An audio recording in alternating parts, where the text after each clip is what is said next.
Ladies and gentlemen, hello again and welcome back to Don't Worry About the Government.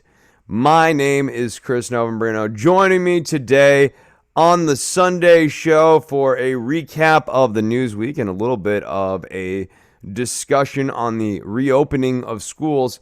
A little bit of first-hand account is William West. How's it going, William? Pretty good. A little crazy this past week or two, and this upcoming week is going to be pretty crazy. But other than that, in good spirits, for sure.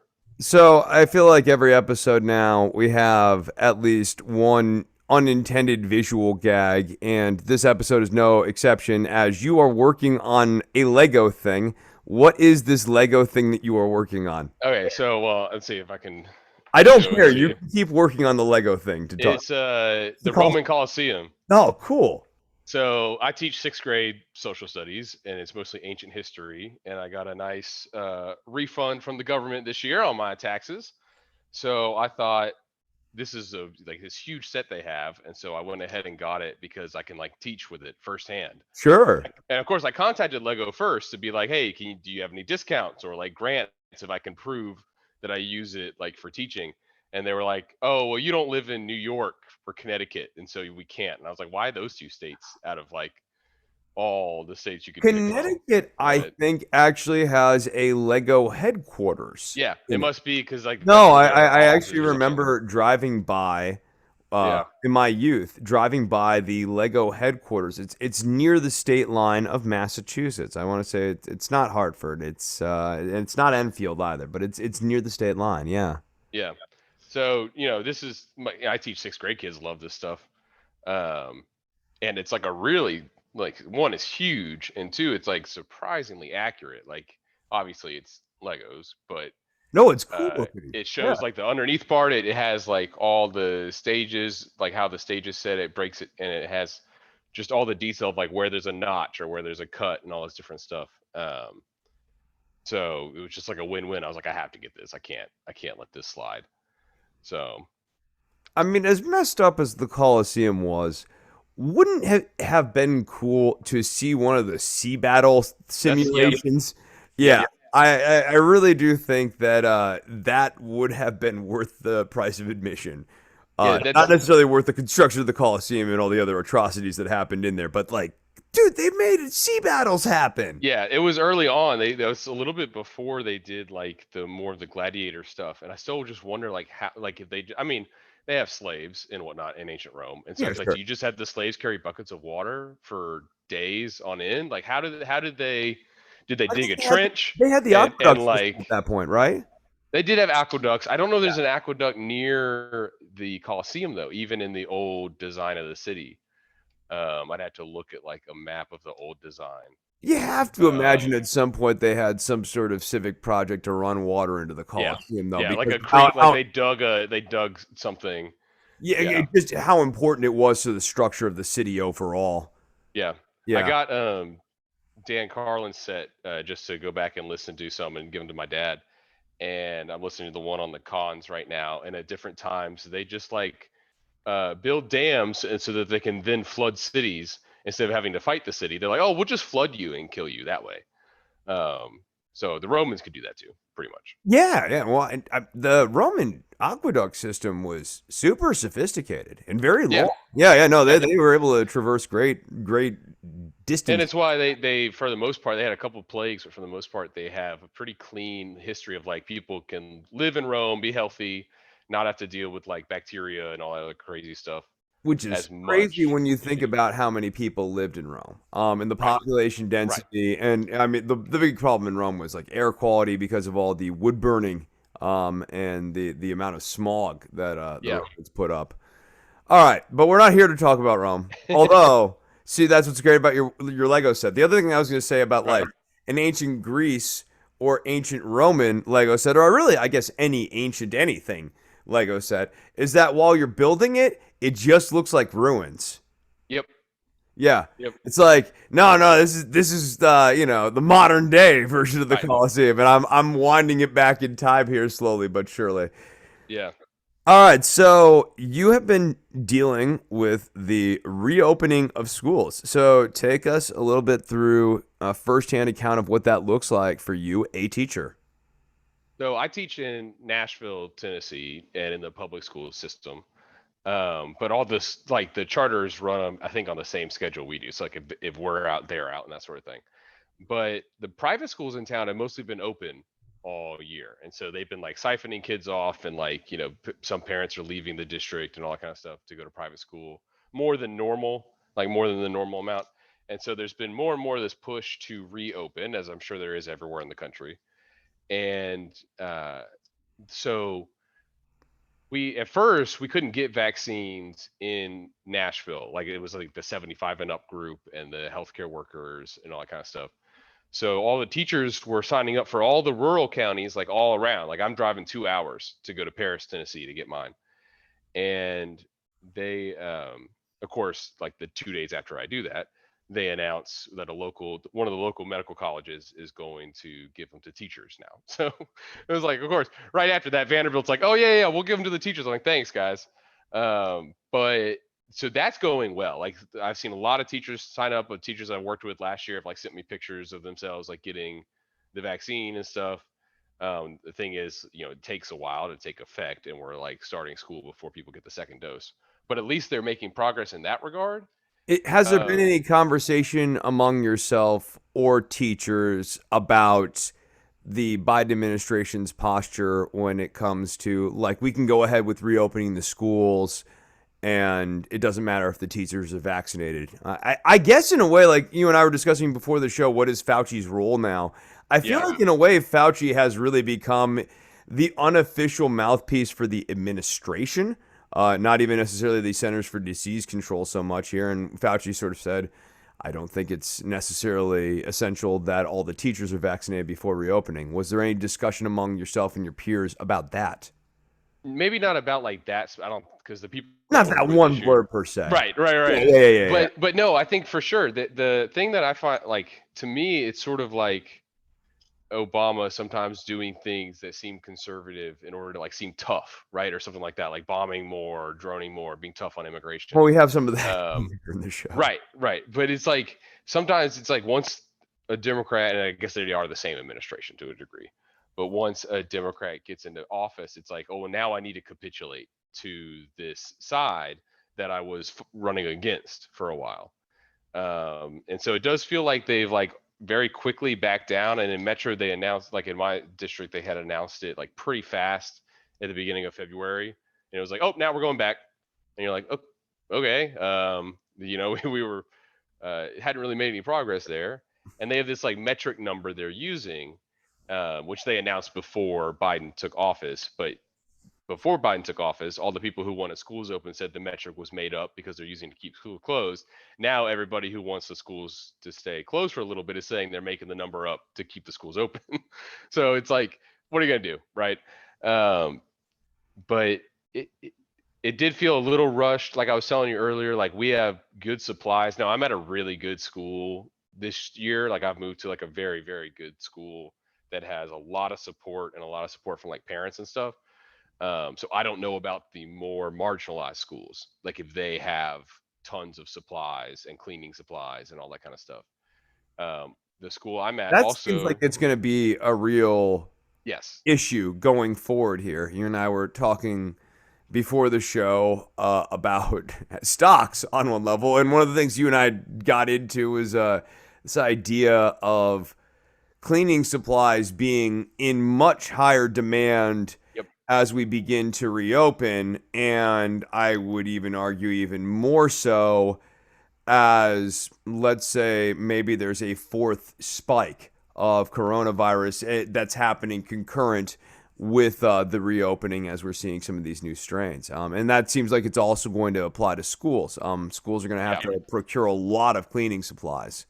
yeah, and like in Tennessee, one of the reasons we had to push so quickly to reopen, like I really, really like uh, the leader of our district. Like she worked in the district for a long time as a teacher and stuff, and but the governor of Tennessee, who I'm not a very big fan of, he has supported, there's some legislation or maybe here's an executive action by him that if a school isn't open for 70 days this year in person, then they will not receive funding. And our district desperately needs funding because we, are an urban district. So it's like you know what I mean? We're forced. And I'm sure that, like, I think like it would get shut down by the state Supreme Court because he tried vouchers last year. That got shut down by the state Supreme Court. But by the time that happened, we would have lost all this funding and people would have lost their jobs and other things like that. So I it's think sort of that's like one of a the big perverse catch pressures. 22. Yeah, yeah, no. Yeah.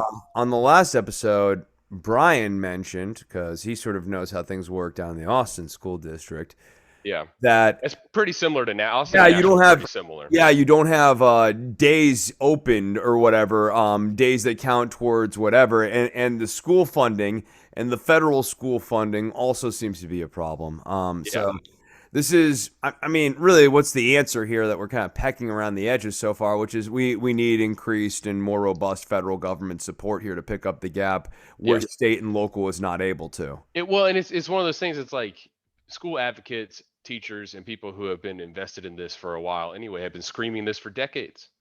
That we're critically underfunding schools, that we don't, whether not even just not paying teachers enough, but just like providing resources and funding and things like that. The fact that we even have PTOs that have to raise money. Why do the parents have to donate more money? You know what I mean? Like, so it's nice that now people are paying attention to it, I guess. But this is stuff that's been going on in this country for 50 years. Yeah, well, school You know? funding is another big problem too. I mean, Yeah. the whole way it's structured from the bottom up is kind of getting Right. exposed a little bit during this COVID crisis.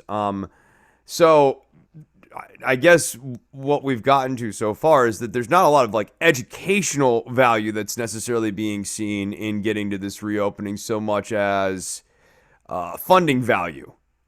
Yeah. What do you mean? Like do the kids see a big benefit? Is that what you're sort of Or asking? yeah, or yeah, but kids and teachers seeing a big benefit in getting the last half of the semester in school. Yeah. Yeah. So like for us, it's like 2 weeks past a quarter. So like we have spring break in 2 weeks, and then we'll have our fourth quarter. So we're Yeah, really only getting one quarter in school. right. And I don't know. Sure, it's really nice. Like I hadn't met my kids yet in person. I love meeting them and talking with them, and all that stuff's really fun and everything. But I don't know how much more learning they're going to be doing in this regard, right? Because now we are teaching all kinds of procedures and other things and all this stuff in It's spending a lot almost of time on disruptive that. in its own way. Right. Yeah. Right. So like I do believe that especially in sixth grade, like social emotional stuff and connecting with friends and all that kind of thing, like is very important. But our district from the very beginning last year in March provided computers to everyone, hotspots to everyone, like every single thing they could have possibly needed is provided. Food, um, school resources, everything. Now, will a sixth grader whose parents are working all day get online and get on this class? I mean, I probably wouldn't. Right? I mean, honest, like I would have sat and played video games all day, a No. 100%. Yeah, yeah, Like, absolutely. so I don't, it's just hard. Like I hope that some of the kids who come back in person will get a big benefit because like I have a handful that I've never seen, never saw virtual, never talked to, and like they're there now, and I'm like, oh, now I actually know who you are, and like now, so maybe they'll get some learning out of this, right? Because they'll actually be doing something. But the kids who have been really active on virtual, I don't know that they'll see a big increase in their learning because some of them have said that like they've learned way more in virtual than they ever did in the classroom because a lot of times people are dealing with behavior and other things. Yeah, sometimes Just it's nice to not have the distractions around. right. Yeah, yeah, there's some people who just work better and learn better in a kind of controlled environment. Yeah. Yeah, no, I think that there's a merit to virtual. I'm now, I think there's a merit to it, and now I think I'm slightly concerned about how schools might use virtual as a way of kind of getting problem students out of the classroom and Yep. yeah, putting them Yep. into Zoom learning and saying that we're teaching them. Yeah. And we had already been using like we have a virtual school in the district that they've had for a long time. My brother-in-law actually worked at it for a little bit.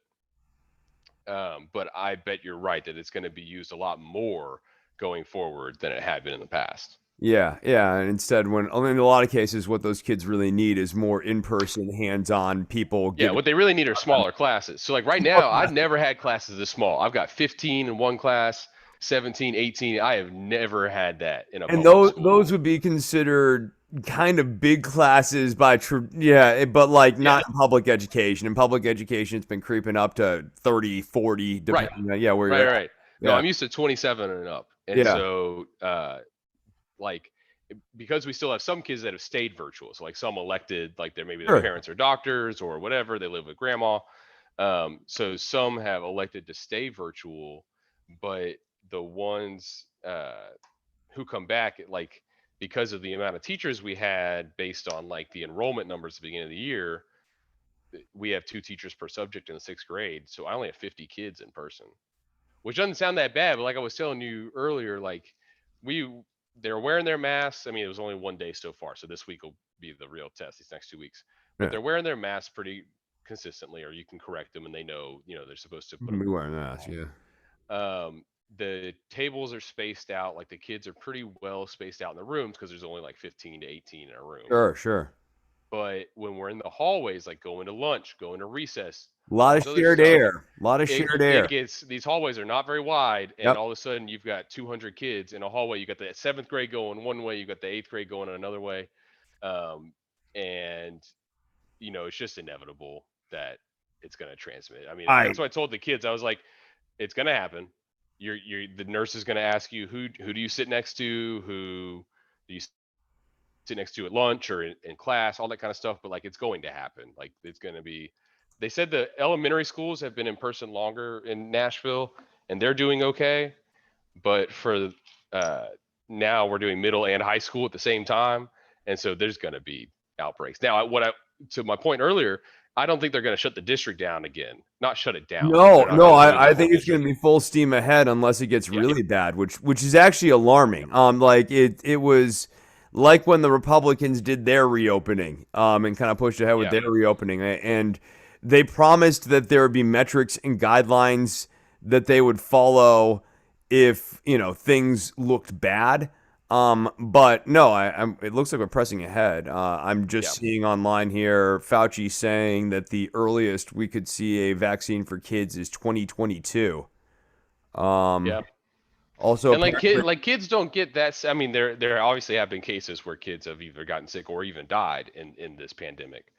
But for the most part, like I understand that it affects adults more than kids, but it's the transmission. Like the thing about this disease is how quickly it transmits. Um, we put them on buses, like it's is well, it, okay. So it's more likely in adults than children. But local doctors are seeing more cases of potentially severe COVID-related illnesses in kids. yeah, That's literally a headline I'm reading from WHAM TV. But like, I think beyond that, one of the reasons it's lower for kids right now is because kids have been kept pretty safe. yes, Yeah. What we're doing now is unbubbling these kids, and we're putting them all back in. These halls are. The idea that you can walk through a high school hall and call that COVID safe. It's that and these buildings are really old. Like yeah, the yeah. building I'm in, I think was built in the early '60s. Doesn't have windows. Like the rooms don't have windows, and I have a portable, yet we're not using the portable because we want to keep it more organized for transitions and stuff. And there might But even it's like I like could really open the windows in the portable, you yeah. know. There might even be some really Um, old buildings, like in the Northeast and stuff, that have the windows up high, yeah, that you actually can open and would actually be perfect for being cool with COVID safety. But so many buildings don't have that. right. And I'm thinking back to my high school in Arizona, which was built for 2,000 people, and Yeah, there is one big open main corridor. Is the ceiling very high? Yes, but literally hundreds and hundreds of people have to pass through that one right. big corridor every day. It's just a time bomb, Yeah, and it really alarms me. I brought this up a few weeks ago, and one of the reasons I wanted to have you and Doug on today, and I guess again on Thursday here, is because I it I wanted to make sure I wasn't really off base on this, that like maybe I was missing something. But it just seems to me that we're really setting ourselves up for something right now, especially because we don't have a vaccine, even anywhere close. Like if things get really out of Yeah. pocket, what Fauci's saying here is probably right and probably the optimist read, which is the earliest we're going to have this vaccine is 2022. If things get out of pocket with the kids over the summer and going into September when they go back to school again, it, that I don't know. That's just look. Parents love their children, right? You know, Yeah. and it's gonna hit people really hard. I Well, don't. and this is that never-ending sort of conflict. Not like conflict between parents and teachers, but it's you know there's no perfect answers in education. Like that's why it's so hard, because there's just no you can't just like do one thing and it works for everybody, right? Like Yeah, there's so sure. many different types of people and kids and learning abilities or disabilities and all that kind of stuff. Um, so What would you you know, prefer to have happen? How would you like to play out? I honestly like I just wish we had had 2 doses of the vaccine plus 2 weeks. So like if like I'm young and I'm 30, I don't think I'm gonna like who knows, right? I could catch it and things could go terribly wrong. But more than likely, even if I got it, it wouldn't be the end of the world for me. Uh, but I would have preferred that we get 2 doses of the vaccine and then get in person. My mom's a psychologist, so she was able to get the vaccine like right away in January. And it's like if we had been able to get it then, I've been ready to go in February. Like Mask maybe up, midway but you through have the February. vaccine Right. on. You're wearing your mask. You Right. feel pretty safe with those two things. I mean, I do. I yeah, do. dude, if I double masked and had vaccines, I'd feel pretty safe to go anywhere. Yeah. Yeah. Yeah. And I'm doing like I said, the school has tons of masks, so I'm just changing out my disposable mask every couple hours. So I figured that way, hey, at least I'm not, if nothing else, it just smells better, but also maybe that helps a little bit just to like have a new mask as Boy, it the goes. It's mask really reminds you to brush your teeth, doesn't it? oh man, Boy. totally. Well, the thing is, I drink my coffee. I drink my coffee once I go to work. So like now I got some gum, and then the kids are like, "You're not allowed to chew gum," and you're like, "Well, I'm an adult and I am, so you know what? I'm chewing gum." Yeah, I am. I am. That's right. Yeah. It's to remind them sometimes. Well, I'm the adult and you're Put me 11, to so send me to the principal. Let's see what happens, young man. right. Yeah. No, so I mean, I'm excited. Like it kind of feels like the first day of school again. Like, you know what I mean? It feels like August because you're going in and I know the kids, which is a little bit different, but it is fun and like all that kind of stuff. But the thing that I've been concerned about this whole time from March of last year to now is especially in a district like mine, and I'm sure your other friend who teaches in Austin or anyone in an urban district or even a rural district too. I have rural family. I understand like a lot of my students are being raised by their grandparents. And not all those grandparents, some of those grandparents are much younger than my parents, but a lot of That's them the big aren't. problem with it And doesn't affect kids as much because these right, kids clearly go home and right. cohabitate with adults. Unless And you're thinking nothing it's would like affect a child more than if they lost their guardian. right. So that to me has like been my number one thing from the very beginning is we need to know the statistics on how many of our students live with the grandparents. And I you think maybe know, blue sky for me. Your kid couldn't come back right now because we don't have a vaccine for the child. But I would say I wouldn't want kids back in school or a specific student back in school until the parents are vaccinated and the teachers are vaccinated. So I'd yeah, want the teachers vaccinated and I'd want the parents vaccinated again, essentially for their own safety, right. and for the well-being of the child. Because I think what you're describing there is another potential for real tragedy. I know they talk about like so I've seen a couple things and I don't have the article so I wish I could cite it for you. But there's been this thing that they'll say like, "Oh, suicide rates are way up and all this is way up." Mental Suicide rates are health. actually down. Yeah. Suicide rates among youth are actually down this year. Now, it might be an anomaly. It might have nothing to do with any of this stuff. But there's a report for No, I think it that does. suicide rates are down. If you're getting bullied at school, Right. Right. and you're getting targeted at school, well, the thing about remote learning, and I think there are probably a number of kids who felt like that. Actually, I can speak anecdotally to someone I know who, my friends, their child is about like 18. They're going to be Yeah. going to college next year, going through gender transition. Okay. This whole remote learning thing has actually ended up being really great for them because they've been able to do their transition during Yeah. this time and not have to be in front of peers and have to deal with all that, and also have the mental clarity to know that this is indeed what they want, right? Like, Yes. yeah, Yep. yeah. And so Yep. like that's been really great for that child. And so I could see how a lot of people, and you know, going back to suicide rates, a lot of people who go through suicide oftentimes are struggling with those type of issues, among Yep. other types of issues. A lot of it's pure influence. It's people Yep. make me feel like shit, therefore I think I'm shit, Yep. therefore I kill myself. So I do actually think, kind of counterintuitively, yes, it might be for the more normal child, it might be a little bit more depressing, but for the more depressed child, it Right. might actually be a little bit more uplifting. So you're sort of like evening out stuff and creating a more normal baseline. And you might say, well, the happy people are less happy. Yes, but the sad people are less sad. And Yep. if that matters to you, maybe this isn't like the worst thing in the world either. I just always think it's interesting, both with the pandemic and maybe like in 2008, we have statistics that like suicides went up and like things, negative, really, really negative things went up because people were like, I lost my life, I lost my fortune, or I lost my, Sure, sure. well-being, all that kind of stuff. In this one, they just started saying it at the beginning. Like when everything sort of started, they're like, oh, now everyone's gonna kill themselves, and it's like, do we actually know that? Like, do People were people? blaming the opioid crisis on COVID, which I thought was really counterintuitive. It's like, Yeah, well, now that we have to stay home on COVID, everyone's going to finally overdose on the opioids they're addicted to. It's like, okay, well, right, right. It's like we let's jumped to move that this like back. crazy conclusion. Yeah. Yeah, Was it COVID that got them addicted to opioids, or the right, readily accessible availability of them for the last decade and a half?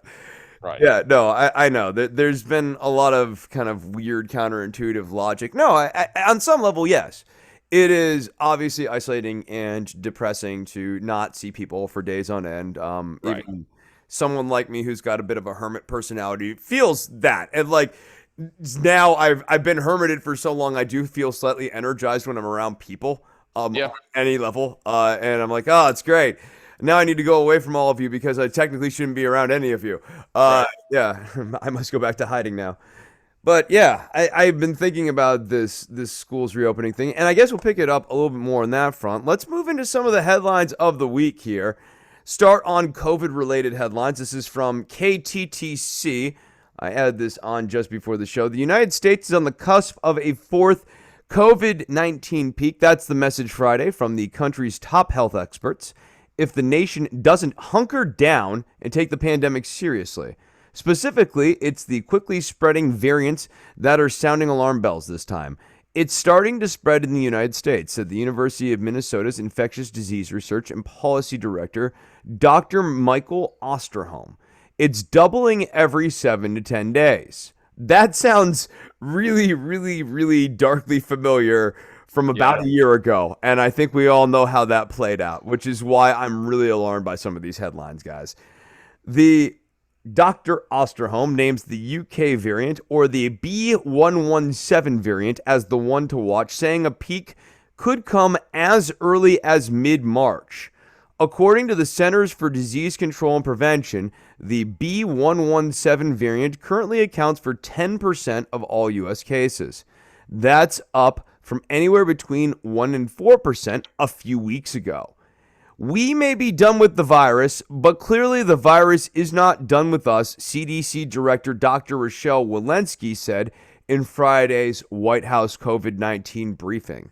So, one of the things that's interesting, and I will say to the Biden administration's credit, is that though there are some people who seem to be more political, like Fauci, and seeming to be towing the Biden administration's imperative construction of return to normalcy. It's an imperative command. You will return to normalcy, damn it. And Fauci seems to be latching onto that. People like Dr. Rochelle Walensky from the CDC are, I would say, being more straight shooting.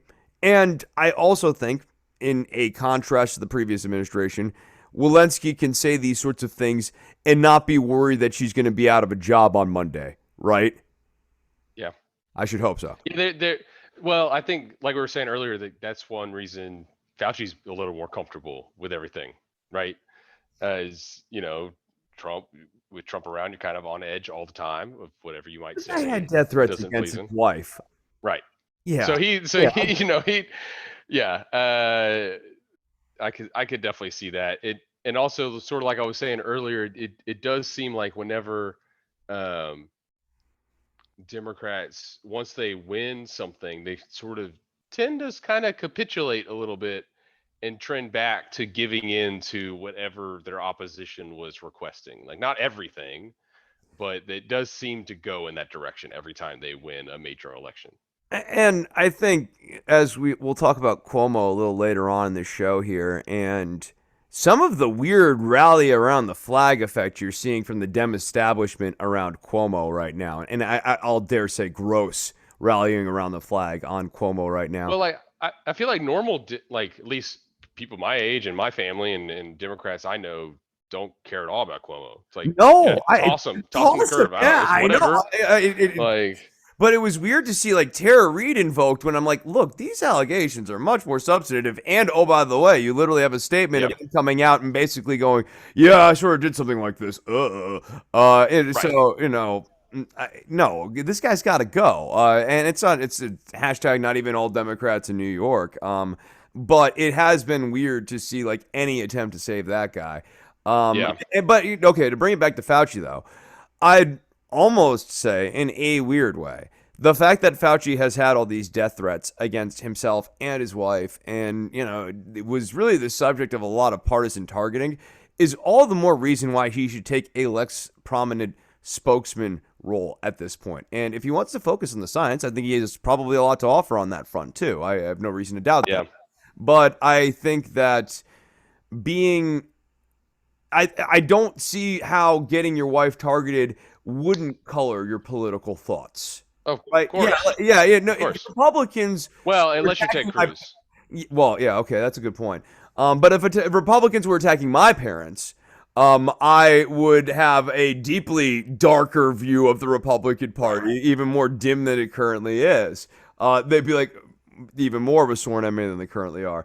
But like for Fauci, I would sort of expect the exact same thing with him as well. I would expect him to be like, oh, well, I used to be more of a moderate. Now I kind of think the Republicans are crazy. I think that's a very logical conclusion to Yes. come to after having Republicans crazily go after your wife and you and, threaten to kill you. You need to have bodyguards. And yeah, like, no, I get it. But I also think that that's a reason why he shouldn't be a spokesperson on this so much.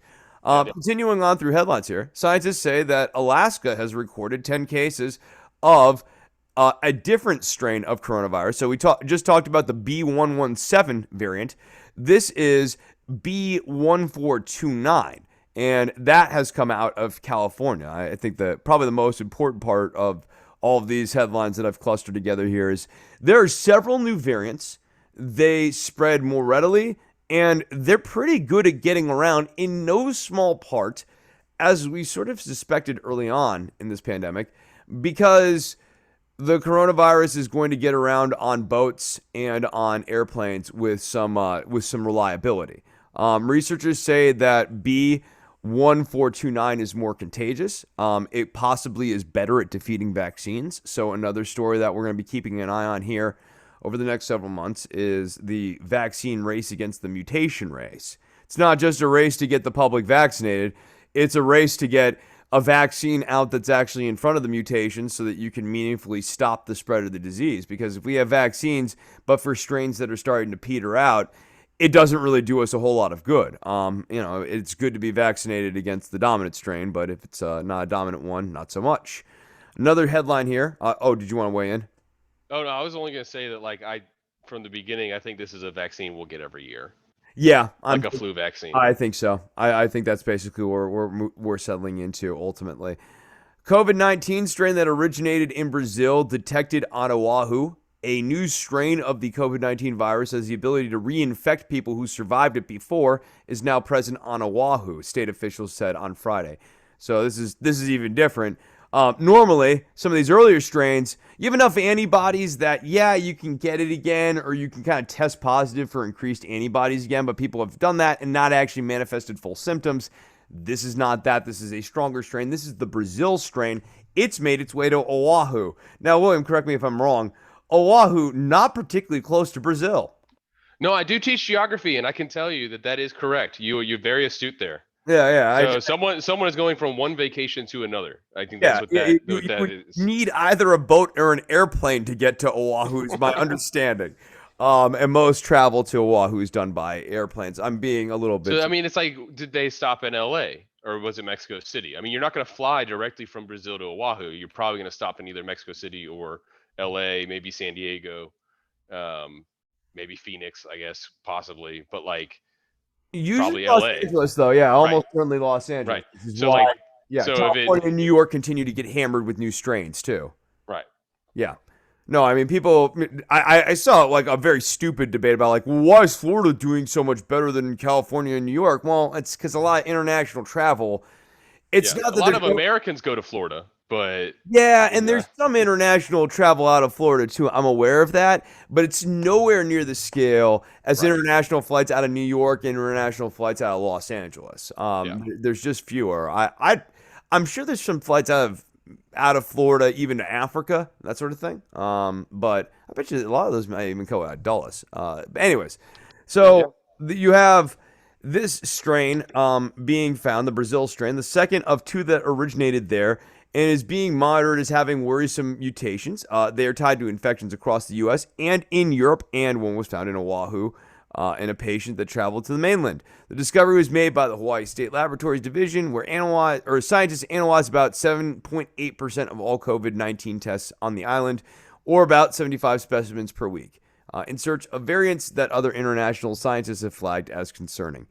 Another story here is a new coronavirus variant is spreading rapidly in New York City and contains a mutation that may weaken the effectiveness of vaccine. This is another B strain. This is B1526. Like the other problem here too, as I've now rattled off four of these, is these guys can all coalesce with each other and merge with each other and make recombinant strains of the Yeah, virus to get even stronger. So to your point, well, yeah, I think we're gonna need shots annually, and I think we might. I just think this is going to be a continuing fight. I wish I want to believe it's over, but I worry that uh, that lost year, the Trump year, is going to be a real problem for the entire world now. Sadly, well, and I greatly despise our last president, but the this has been predicted for like 3 decades now. Like they like researchers have been. There's all these videos online you can find of people giving talks and things like that where they're like, including Fauci. we're gonna get a virus from an animal. It's gonna spread around and it's gonna keep mutating and it's gonna be our pandemic that we have to deal with for the next 50 to so years. I don't know how long. I made that number up, but this has been predicted for a while. So like that's sort of like, in some regards, maybe it was inevitable. I don't know. Obviously, the last year could have greatly mitigated a lot of things, but I do think that it was still going to spread a lot, if that makes sense. Yeah, Like no matter how we handled it. Um, I, but maybe schools could have opened sooner if we had handled it better. All yeah. the other stuff. Well, yeah. I mean, Right. it's a number of things, right? Like, Right. my family still would like to at some point lay my grandmother's ashes in the ground up in Yeah. the funeral plot in Massachusetts, but we're not going to all risk a flight to Massachusetts just to do that in a rush either, So, and Yeah. you can't call. Ideally, if you did something like that, like we want to call in the whole family and everything, can't do that. Right. But now I'm starting. It's now occurred to me that it might be a very long time before we get to Yeah. do that. Yeah, I might be going up there in a few years and doing that. It may not be in September. Or Uh, a road trip, because like I mean, at least you can road trip, I guess, to some degree. yeah. Oh God. Oh God. That's a very, Yeah. very long. Oh man. I don't know. We might not. It'll be like the Oregon Trail. I might not have every member of the party by the time I get back. Right, Yeah. right. Yeah. Try to ford the river or something like that. Yeah. All right, so let's move on from coronavirus news to the Senate parliamentarian. Pop quiz. Can you name the Senate parliamentarian without looking at the slate? Can I name the actual who is the Yeah, parliamentarian? what is that person? No, and I even read that. What is the position? No, no, what is the who is the No, I don't know who the person is. I kind of understand the position a little bit, but I don't. I have no idea who the person is. And I even read a headline about it and like a little bit about it this week. Yeah, her name is Elizabeth McDonough. She was selected by Harry Reid, and she said that the $15 an hour minimum wage increase cannot be included in the $1.9 trillion COVID relief package. She said it was not compliant with the rules governing the budget reconciliation process that Congress is using to pass a bill with a simple majority. People like Ilhan Omar have called for Madonna to be fired and replaced. I think you don't need to fire her. I think you can literally just ignore her. I think firing is it's a bit much. I feel like ignoring her and just steamrolling past her is a shot across the bow, as it were. Yeah. The Republicans did so in 2001.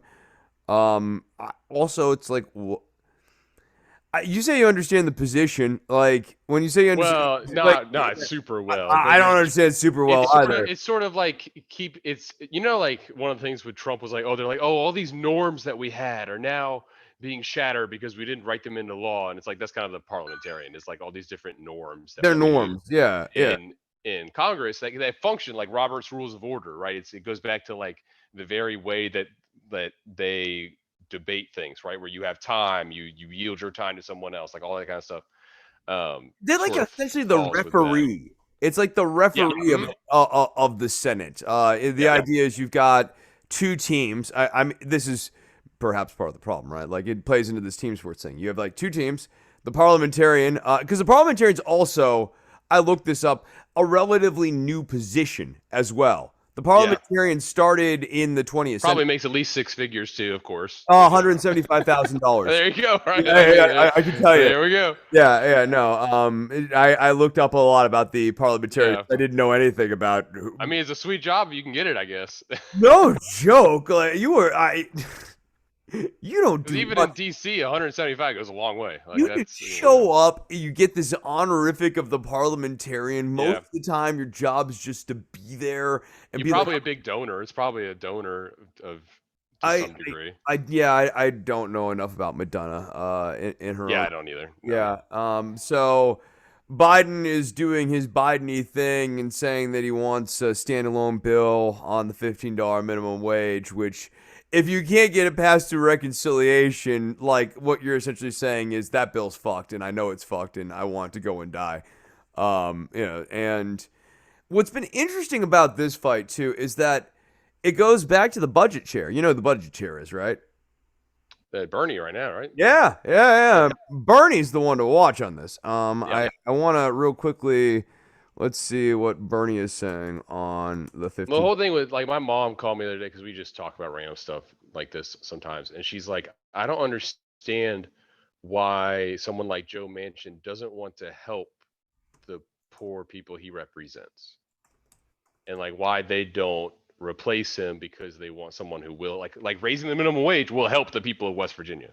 Like that's just, I mean, that's like West Virginia is like I've done charity work there. It's one of the hardest places to live in America. Um, and it's just like, why wouldn't they support raising the minimum wage? Why wouldn't they support stimulus bills? Like they seem to vote against their own interest, you know? Oh man, I am seeing some disappointing news coming out of the Washington Post here. Senior Democrats are abandoning a backup plan to increase the minimum wage through a corporate tax penalty after encountering numerous practical and political challenges in drafting their proposal over the weekend, according to two people familiar with the internal deliberations. On Thursday, the parliamentarian said that minimum wage increase was not admissible into the stimulus plan. Ron Wyden and Bernie Sanders said that they would seek tax penalties on large corporations to an idea that was viewed to be less likely to be struck down by the parliamentarian. But now senior Democrats, including Wyden and Sanders, are walking away from that backup effort. So, look, I have my problem with the Democratic Party establishment, and I think we've gotten into that at great length on this show. But a lot of work has been done to increase Bernie Sanders' profile over the last 5 years. And he has been given a lot of money, earnestly a lot of money, like $160 million during the last presidential run. And that's not even talking about the 2016 presidential run. A lot of energy and effort's been put into Bernie. And a lot of that's been put into keeping him prominent in the party and getting him into this budget chair seat. Sanders walking away from this, this is why we want Bernie there. This is the point of having someone like Sanders Yeah. in a chair like that. This is the ball game, and it's really disappointing. I don't even want to be like, oh, it's a demerit and a blemish on his career, because I think it sort of like buries the idea that there are how many millions of workers who would benefit from an increase of $15 a minimum wage. Yeah. Yeah. And it really does beg the question. This is why we need to hold our people to account when they fail. And I will say, not make excuses. Like, you can't pin this one's. Look, I know the Democratic establishment's not going to fight on this. Like, that's sort of a given, right? Like, in the frame of the conversation of why we need Bernie there, it's in part because we don't expect people like Pelosi to really fight on this. But we need people like Sanders to fight on these sorts of things. Yeah. And that was the whole reason of getting him to that chair. This is really, really deeply disappointing. Yeah, I don't. Well, have yeah, much. and especially like, you could say maybe the like, I guess there are businesses that might struggle raising that minimum wage. But if you want to be a full free market sort of person and a free market, conservative or whatever, it's like, well, maybe they shouldn't be in business in the first place. I think that's so Um, much less of an issue too with this you great know, COVID reset on a lot of these businesses. yeah. This is the best time. Like if you're a restaurant that can barely pay people, like I have family that runs restaurants in New York and stuff, and I've worked in restaurants. I've worked as a dishwasher, as a line cook, as like everything. And if you can barely pay minimum wage at 7.25, then either you're hoarding your profits. So either you're the owner and you're hoarding profits, or you shouldn't be in business. You're not really making money. You're not really a Like, you're not solvent. really making Yeah, money. yeah. You That's know? there's a lot of times where these guys whine, and the real story is you're just not running a strong enough business to Right. survive. So you're right, your workers and you will be out of a business, but it's because your business isn't very good. Right. And nobody owes you a good business. Like, That's right. I mean, yeah. it's amazing. At It's the end of the day, they're you owe that. they're basically asking for like a handout to remain a business, and it's like, no, dude, you should either make more sales, so you should hustle and increase your business, or fold and let them go to a business that pays them better. You Yeah. know? Yeah, and open up the market space so that other businesses that can pay people better can, osmose that market space and, Yeah. pay those people. Yeah, so this is, man, I was really hoping, like, when I and checked for the update here when we got on air, that I was going to see like Sanders basically was throwing down the gauntlet and was going to really kind of fight on this thing. But man, that just sucks. Yeah. All right, so let's move on now. Lest I get accused of being a Biden shill, let's talk about Joe Biden, and his foreign policy, because it leaves a lot to be desired, William. One thing that a lot of people are upset about this week is Joe Biden doing airstrikes in Syria against two Iranian-backed military groups. The Pentagon said that the buildings belonged to an Iran-backed militia group responsible for recent attacks against American and allied personnel in Iraq. So there were these militia groups. They attacked people in Iraq using Syria as a staging area. We retaliated. The strikes, 7 500-pound bombs, were just over the border in Syria at the unofficial crossing at the Syria-Iraq border, which I do think is an important point of distinction that has been left out of some of the analysis. It's not as though we hurled bombs deep into Syria per se just to disrupt Syria. It's because there is this crossing where there is a smuggling of weapons and fighters, that there were these retaliatory airstrikes. What are your thoughts on this first before we get into the ones that I have bigger problems with? Like just on the airstrikes in general. Yeah, and the Syria thing and all that.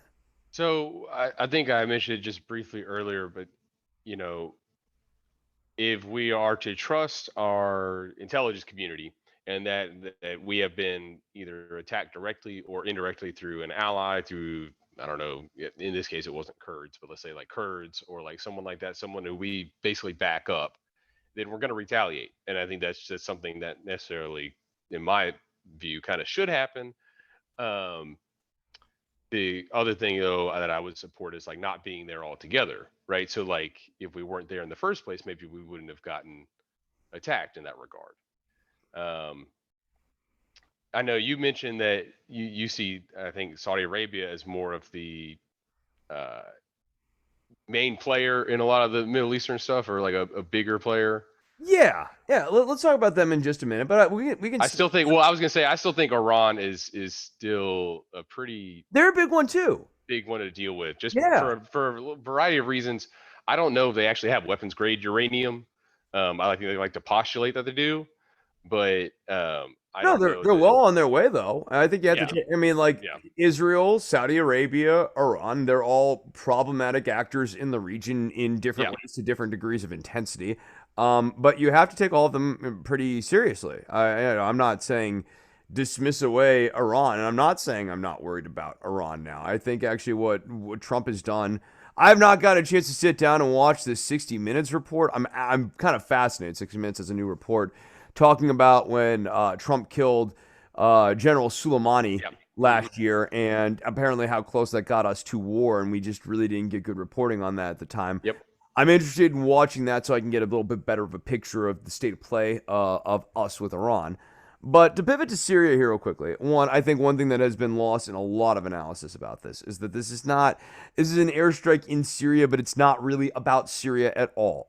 Right. Insofar as it's about Syria, it is about the fact that the Syrian fascist regime, the Assad regime, is allowing the Iranian militias to use part of their country as a staging area against us.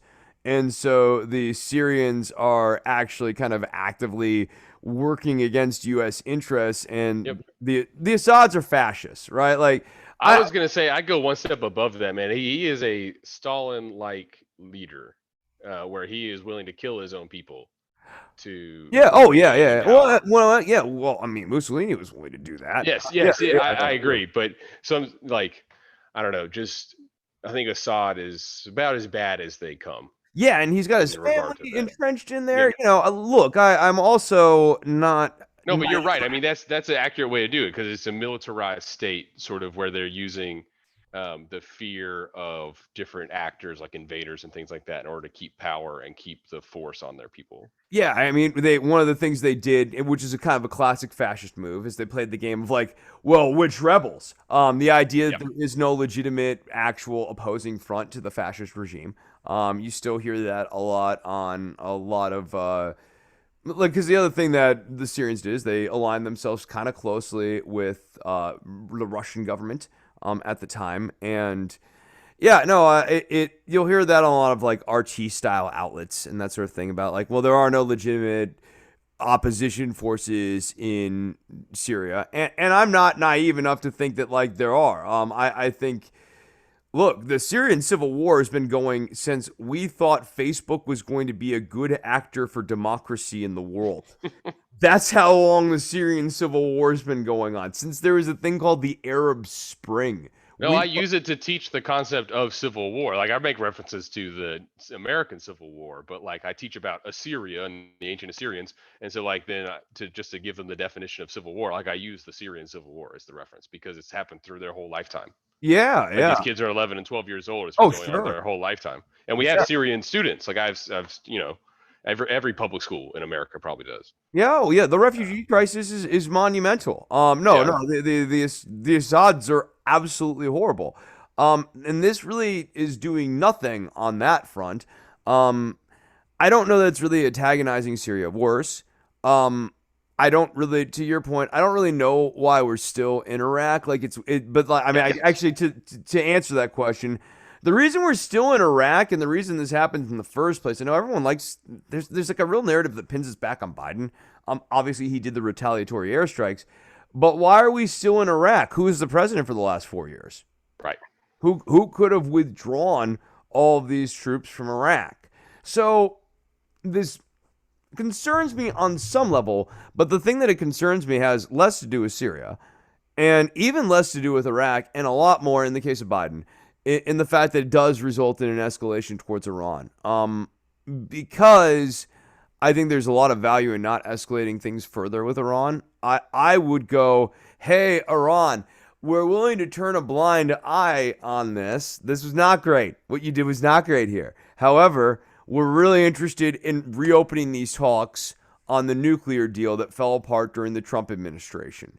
And I mean, going back to triaging what matters, like if you're really thinking about the Middle East, it's unfortunately a series of unpalatable trade offs. And you have to decide which horrible thing are you most able to tolerate. It's not great that militia groups kill troops in any country, even ones we shouldn't be in. Like there are troops they shouldn't be getting killed. It's bad when they're getting killed. However, to me, it is of much greater value to the United States to have a nuclear deal with Iran that they take seriously, that we take seriously, and that leads to actual meaningful nuclear oversight because we have to manage. We talked about so far Israel, Saudi Arabia, Iran. There's one other key player in here in the mix. It's important that we left out Turkey. Turkey is another massive player in there, and the Turkey-Saudi Arabia dynamic is historically rocky. So, no, I mean, we have to triage what matters. And Iran said on Sunday that they're ruling out even an informal meeting with the United States and other major powers to discuss ways to salvage the unraveling 2015 nuclear deal, insisting that Washington now must lift all of its unilateral sanctions against the Iranians, saying, quote, considering the recent actions and statements by the United States and 3 European powers, Iran does not consider the time for an informal meeting with these countries, which was proposed by the EU policy chief. The foreign ministry spokesman, Saeed Khatibzadeh, I believe is his last name, said, according to Iranian media. It makes some sense. I mean, we killed one of their top generals last year. That's not Biden's doing, that's Trump's doing. So, if you're upset that we're not getting to the table, it's not great that Trump killed the general. We're going to have to live and deal with that shit now. It's a bad precedent. But also, it's part of the way you'd have to wind that back is to bite the bullet and kind of suffer the indignity of what happened here across the border. And I think given what you just talked about, given what us assassinating that guy, but also some of the other things from the last few years, even if we signed a deal with them, like with the one way I'll sort of agree with some of these people who don't like these deals is like they're not going to be honest with us, and we wouldn't be honest with them. But nobody, like that's how diplomacy works with each other over there either. I mean, like the Israeli government has been lying to the Saudis, the Iranians, the Turks for several decades now about their nuclear capabilities. So why would Pakistan over there still has nuclear capabilities, and they're not very far away from Iran? No, right. And so they're in a nuclear neighborhood. India is right next door to Pakistan. And yeah, they're in a nuclear neighborhood. It's not great that they want nuclear weapons. Yeah, of course. India's got pretty strong views on Muslims as well. Also true, especially this current government. Yeah. So, there are a lot of reasons why the Iranians would want nuclear weapons. And then you still have the Gaddafi precedent hanging over all of these smaller nation states' heads. That you can't really do business with the United States and really trust that doing business with the United States is going to stand because there's no continuity between our Democratic and Republican governments. Gaddafi serving as the sterling example. And the ultimate punchline of Gaddafi is you can't even trust the Democrats. The Republicans, they're pretty overt. Like, they're like, they'll tell you where they stand. Yeah, screw you, Iran. We want a glass desert over there. The Democrats are like, do business with us, oh my God, you're gonna get killed by your people. Wow. Oh geez. Yeah. So and the Libyan intervention, even the Republicans got behind. So it's not like, and that had bipartisan support. And that gets back to that dynamic that you're talking about where Democrats get into office Yep. think that they need to do something right wing when it comes to foreign policy, and that they're and frame it as though they expect there's going to be some reward, and it really boggles the mind because there has yet to Yeah. be some sort of perceptual reward in my lifetime. Yeah. Now let's move on to the thing that I'm really upset with Biden about. And like we sort of went from to to that was shoulder shrug, shaky hand, and now thumbs down to explain the visual gag here. Biden won't hold Saudi Arabia's crown prince Mohammed bin Salman accountable for approving the operation that led to the murder of journalist Jamal Khashoggi. Quote, we assess that Saudi Arabia's crown prince Mohammed bin Salman approved of an operation in Istanbul, Turkey, to capture or kill Saudi journalist Jamal Khashoggi, a declassified intelligence report's executive summary states. While the U.S. is preparing to levy sanctions against a group of Saudis implicated in the killing, but not Prince Mohammed himself, Biden's national security team advised against bringing criminal charges or imposing travel sanctions that would bar MBS from entering the U.S., saying it'd be, quote, too complicated and could jeopardize the Saudi cooperation on counterterrorism and in confronting Iran. Biden's aides said the administration would instead not invite MBS to the U.S. anytime soon. On the campaign trail, Biden promised to punish Saudi leadership for their role in Khashoggi's murder in a way that Trump wouldn't. So, promises made, promises kept. Biden 2024. Yeah.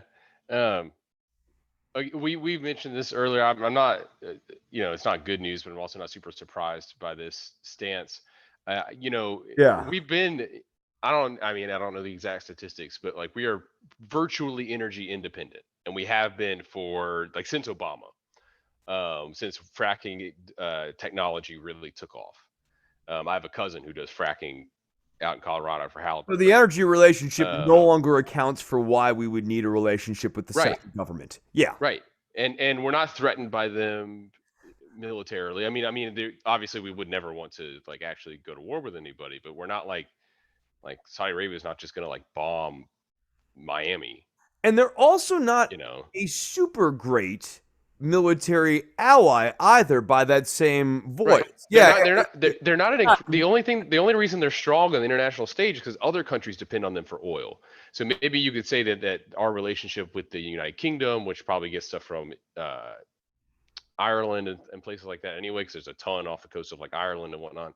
But I guess we have relationships with allies who depend on Saudi Arabia for energy would be my only sort of guess as to why we would continue to capitulate to people we know are so extreme. It seems like what I need to look into more, and I didn't bother to look into this before the show because I was looking into some of these interplay relationships. There's really great Wikipedia articles on international relationships between some of these foreign countries that I'm now kind of getting interested in.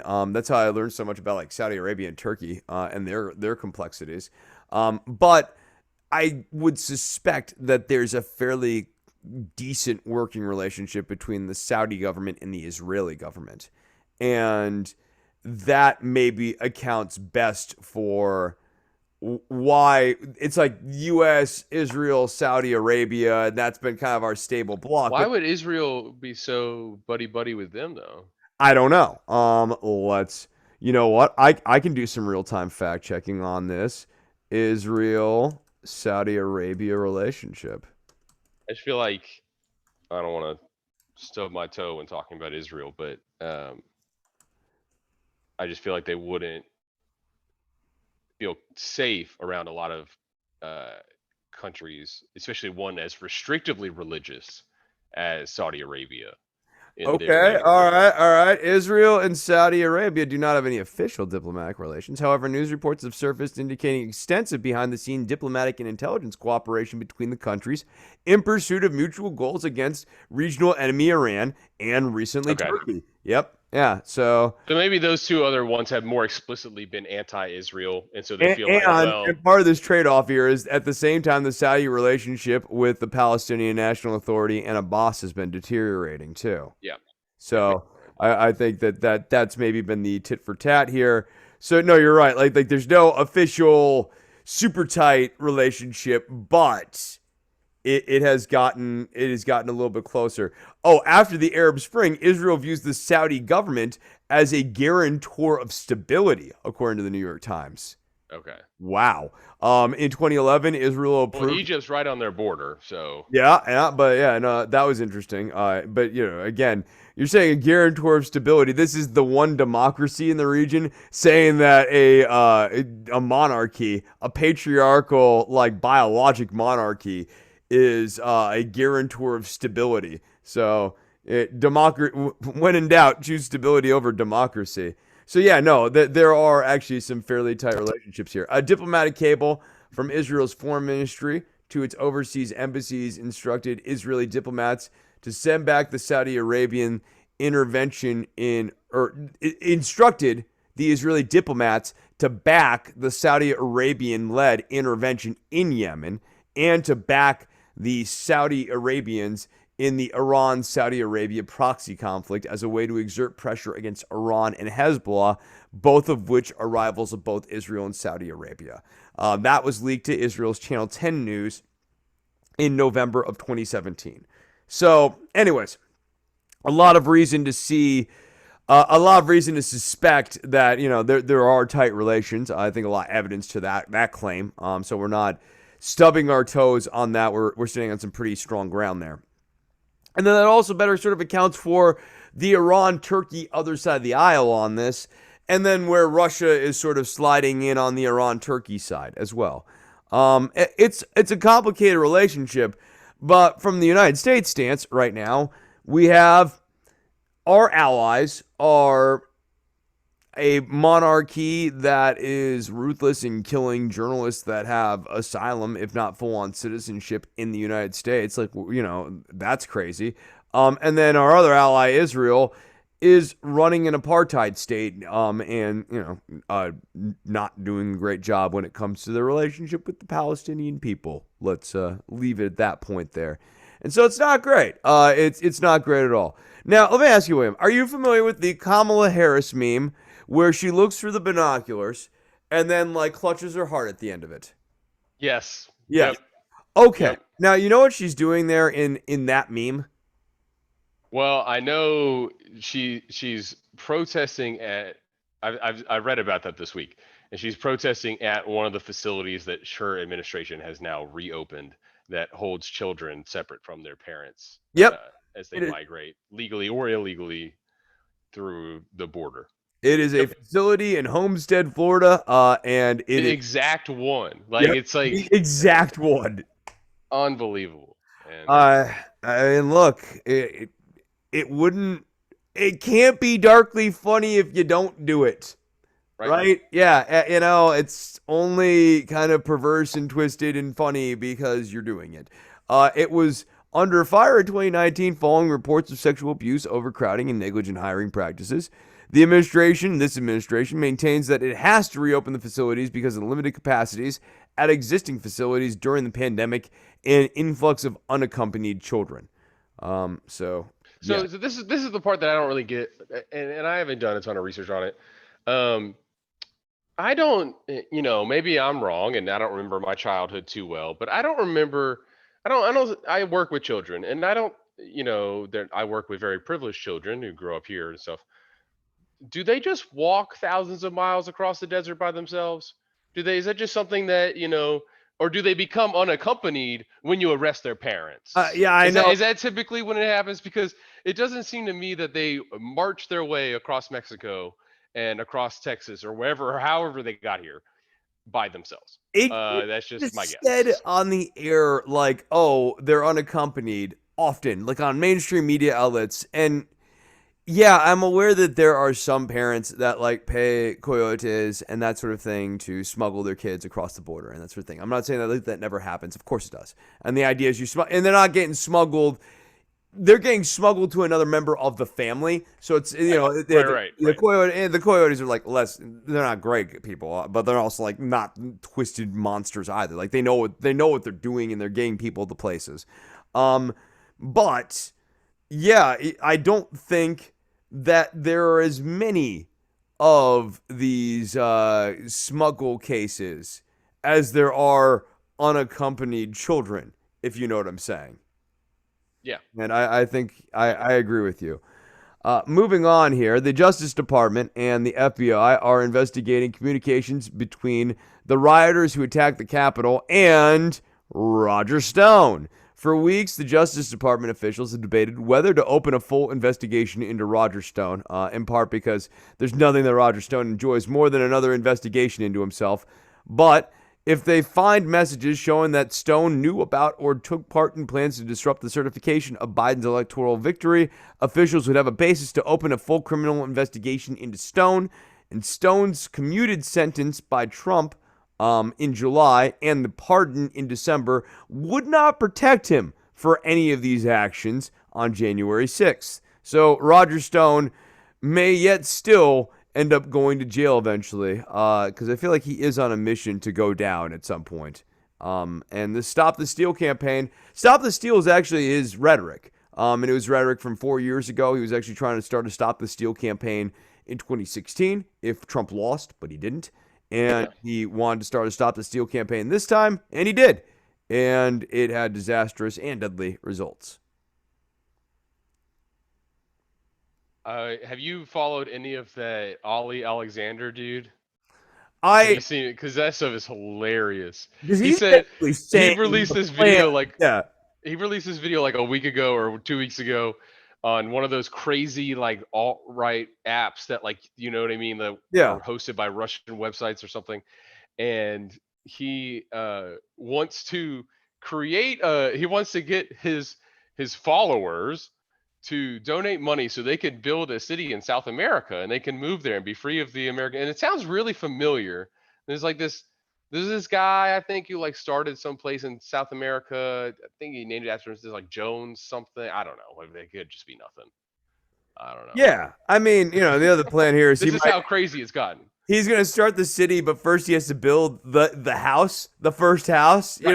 Yeah, Right. and then we'll get to work on the second house and the third one after that. Yeah, but I need the money to get that first plot of land here so we can start the city. Yeah, I don't think So ridiculous. it would actually be fascinating if right wingers did a collective movement to move down to some non-U.S. area. I just could never see them doing it. I could never see them bearing it. Yeah.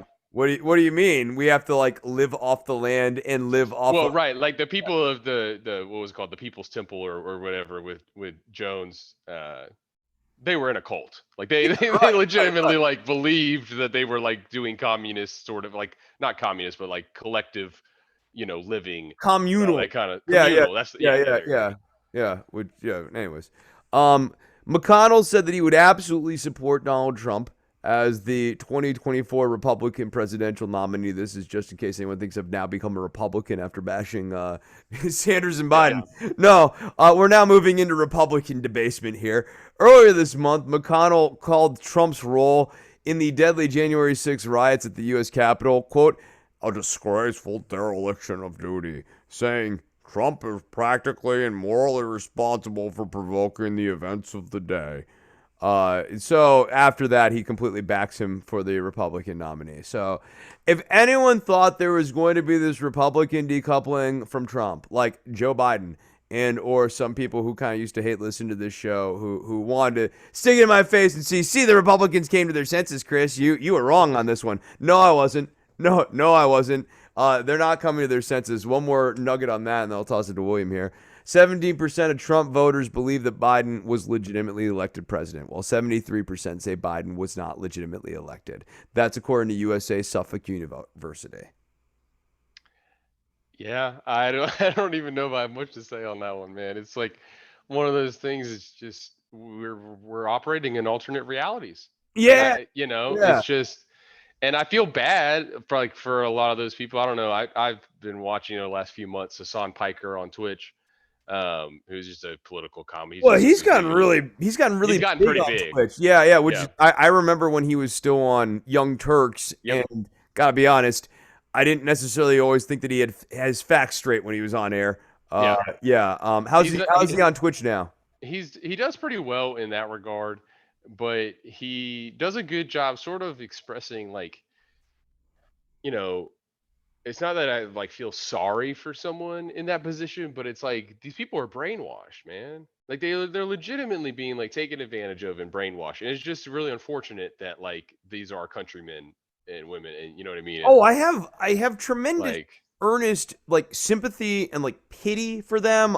yeah. I mean, I've talked about this on the show before, but my mom has a friend who's a family friend, and I used to years ago, maybe as recently as 6, 8 years ago, she used to come over during holidays and stuff, and we wouldn't agree on politics, but we'd have a fairly spirited discussion, and it would be a fun way to pass a few hours in the back porch smoking cigarettes.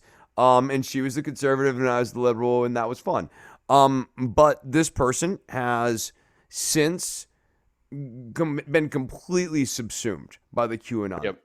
Yep. And I mean, she's now into the JFK Jr. is going to come back level of QAnon Oh my stuff. god. Yeah, I know. And I had to explain to my mom. I was like, "Mom, you need to understand this. I know you love this person. I know she's been our friend, but I'm like, this is QAnon stuff. Like, this is 100%. And it's depressing. But the one thing that I also take away from this is there's occasionally, especially on our side, like narrative fantasies that come up where it's like, well, we just need to work across the aisle. Like these Trump people and us M4A types, we're not so different after all, and we can have a discourse with them. And I really think like it's important to remember that these people live in a completely different factual reality from us. So the Right. policy stuff, even if we could be in the same space on the policy stuff, part of the reason we are where we're at on the policy stuff is because of the factual reality that we live in. And they don't live in that factual reality, so they can't come to the same conclusions we came to because they don't have the same facts. Right. No, you're dead on. One of the after the January 6th, like one, I can't remember what day it was or whenever they're doing like someone on the House floor was speaking. One of the older guys, I think is well known. I just blanking on the name. He gave a pretty impassioned speech, and he outlined how, like, how much hatred there is for AOC, Omar, and Talib, right? And when he talked about AOC, he said, like, he said the other two have children, like they're mothers, and you're treating them like this, and like they have children, like just like you do, right? Um, and the other one doesn't have children, but she came here because she genuinely just wants to help people. And like and I'm not saying Democrats are perfect or that all their policies are great, but there's one group of people right now in the United States that are putting forth at least some policies that could help people, and there's another group that are putting zero policies to help people. There was a like about And, your boy and Ted it's like Cruz zero, and that there's zero people who are right. putting forward any. Like, you're hard pressed to come up with a good Republican right now. There's a historian from Nashville who teaches at Harvard. He's pretty famous on Twitter, Kevin Kevin Cruz, Cruz, yeah, sure. and he put out this thing where, like, I don't know, I can't remember if he's at Princeton or Harvard. I think he's at Princeton. But either way, he's at the school where Cruz went to law school or something like that. And they had put out this thing a couple years ago of saying, like, let's put together like a list of our most distinguished alumni and like what they accomplished, right? So going back to like some ex-presidents, some other people like throughout the last 200 years and stuff. They get to Ted Cruz, and they've got Republicans on this committee. They've got like staunch conservative types on this committee. They could not come up with one policy, not one single thing that he has put forth of any significant nature. Like, because there is no policy. No, There's the no worst policy he there. did was argue There's that nothing there. that case before the Supreme Court where it was okay to shoot someone on Mexican soil, because they were like that. That's his Yeah. big claim to Yeah. fame, essentially, on the policy front, in the policy world. No, he's Ted Cruz is the absolute worst. And so yeah, no, I'm also with you on this front, like where it's like, it's not that. Look, we just went through a big extended segment about why Joe Biden is very bad, especially when it comes to Right. the foreign policy front here. It's not like every Democrat is good, and it's certainly not like every Democratic policy is good. And some are better than others, and all of that. But I mean, the problem is any hope of working with people across the aisle has to begin with shared facts. And right now, whether Right. people like that or not, the like literally the only group of conservatives who are like kind of conservatives who are doing that would be not necessarily saying the Lincoln Project explicitly, but your Lincoln Project types. Yes, a They're type of lit- person. they are Yes, literally yes. the only Republicans. Like, occasionally listeners will ask me like, why Matt Lewis? Because Matt Lewis, and Jonah Goldberg, and a handful of conservatives are Goldberg really, is all right. yeah, they're the He only ones I'm around operating a little bit on in, him. in a factual reality that is the same. We don't have to. David French. Yeah, even David Frum, Bill Kristol, who I still don't like because of the Iraq War, but he operates in a factual reality that Right. is the same factual reality that we operate in. And we don't agree on the policy stuff, and that's one thing. But at least that is fundamentally a more honest conversation than the conversation you're having with the people who operate in an alternate factual reality. And I think we'd all agree on that because essentially when people say, oh, we should still try to work with, let's say, the Tucker Carlson people, right? When we're saying that, essentially what we're saying is we need to trick those people. That, like, what we need to come in and do is we need to snooker them with our secret lib lefty magic, and get them to, trick into M4A. Like we'll sneak one past them Trojan horse Right. style. Well, And that's not honest. yeah, and the other point is just that they And it also man, probably I won't work. completely blanking on what I was gonna say. Of course, that's how it happens. I don't know. It's just it does feel like we have two different countries right now. Oh, they spent all day. They spent a whole day or 2 days on a freaking potato head, man. Like that's all. They don't care about any real policies or anything. No, It's that's the other thing. potato heads and bathrooms Yeah, and the culture war controversy stuff. like I mean, like, look, on one hand, here's what I will give them. I don't give a shit what the cookie company says about like key social issues of the day. I right. want to eat Oreos, and I just want to fucking eat Oreos, and I don't care. And I actually would rather that version of corporate wokeism go away because I think it's Right. unhelpful. I think we got this. But like, like who the fuck's gonna pitch a fit over Mr. Potato Head? Like, It's amazing. It's like I mean, someone said it look, is like it's a if potato. they recut Toy Story or something, come and get me. Like, we're gonna take, Well, the whole thing is they're not even getting rid of Mr. and Mrs. It's just the it's just box, so they can stop printing 2 boxes and save money and print 1 box. I mean, it's I, literally just a mass I production I got news money for you too here. thing. But and this is actually pointed out to me from a conservative friend. It was like, Mr. Potato has never exactly been the bastion of gender conformity, right? Right. Like the whole point is you can Literally mix it around. yeah, Like you've always been able to give him the purse and the bow. it's amazing. Yeah, it is. It's amazing. So stupid. Yeah. Yeah. Okay.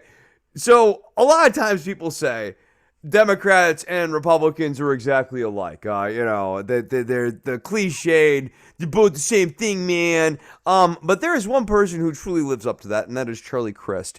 And I want to talk about him just briefly because one, I discovered today Charlie Crist is now a Democrat. Apparently that happened a few years back, but like he's really burned in my brain as a Republican from back in the Obama years. But he switched parties nearly a decade ago. The party has moved on. Crazy.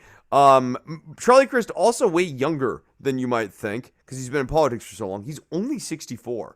But he's planning on trying to run up against Ron DeSantis. When asked if he's the right candidate for now, this quote killed me, William. He says, I got 2 words. Joe Biden. Look at what happened in our last election. Oh, by the way, Joe Biden, did he win Florida? Did I miss that? Was that a thing that happened that I don't remember? As a Republican, he went from state senator to attorney general, winning the governor's race in 2006. Part of his ascent included a tough on crime persona that earned him the nickname of Chain Gang Charlie. So, like, when we're talking about Charlie Crist not being the right man at the right time, Chain Gang Charlie running against Ron DeSantis. The man's changed parties multiple times now. He was even seen at one point as a possible running mate to John McCain. That's how far to the right this guy is. I think that, okay, the logic of like a Bidenist would be, well, he's pretty to the center, but I think like this. If the voters are confronted with a guy who is a multiple time turncoat, who seems like he will flip parties whenever, and that his natural disposition is to be a Republican light.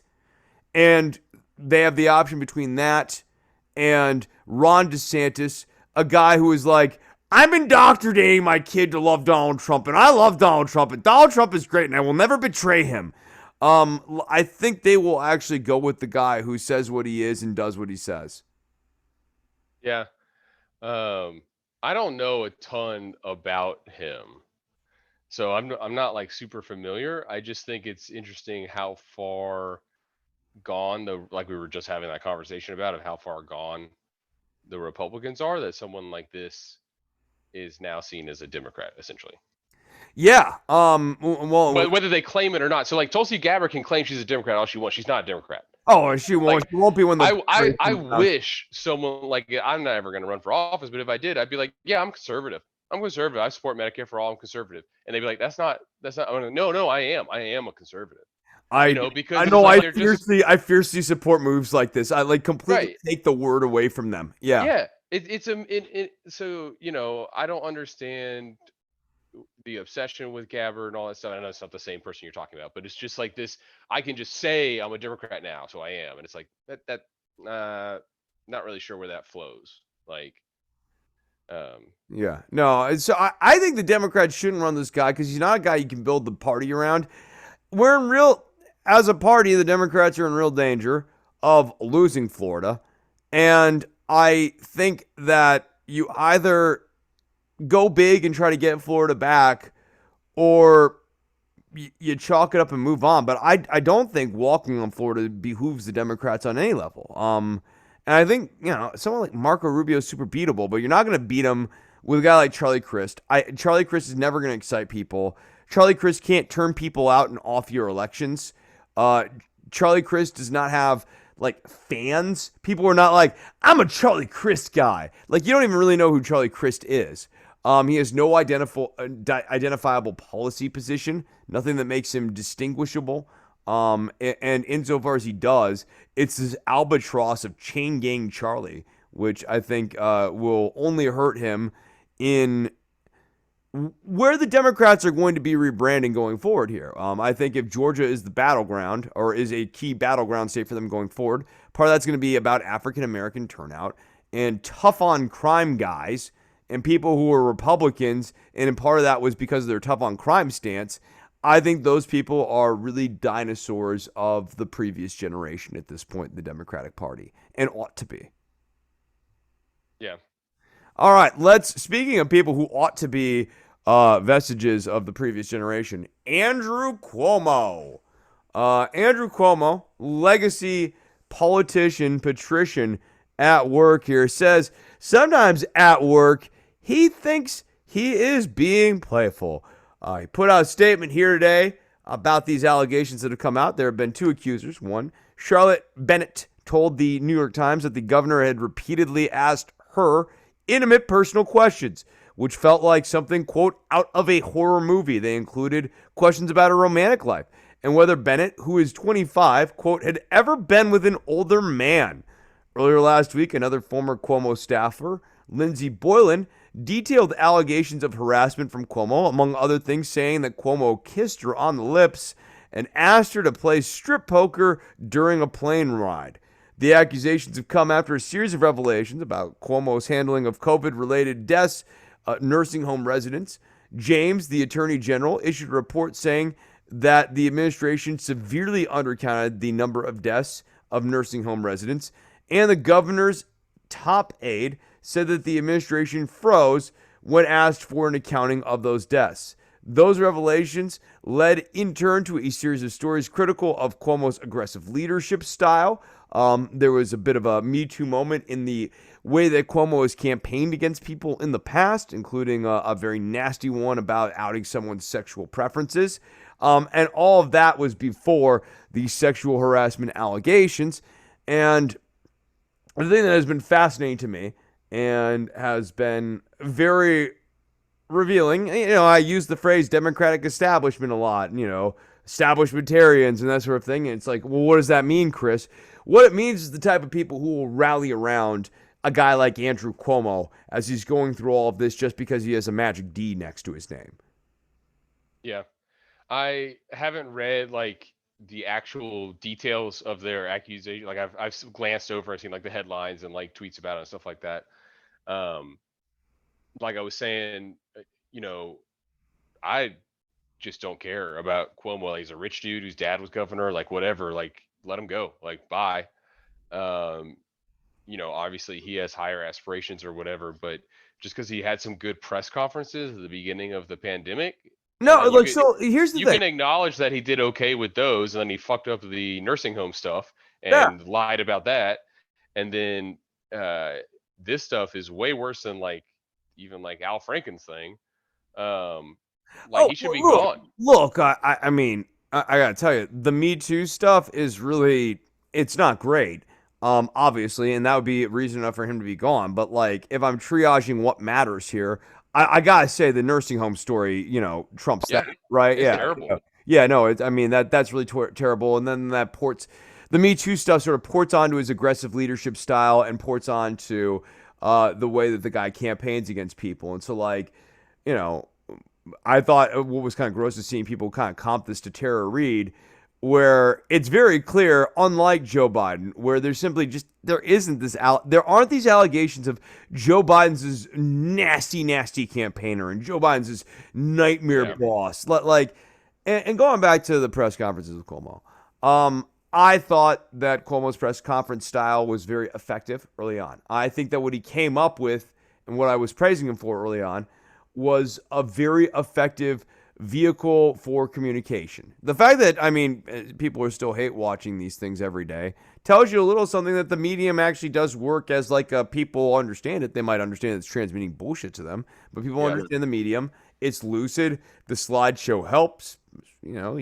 There were some times where it was kind of funny and like, a little humor is actually fairly useful in this. So like he was actually doing a good thing when it came to tone early on.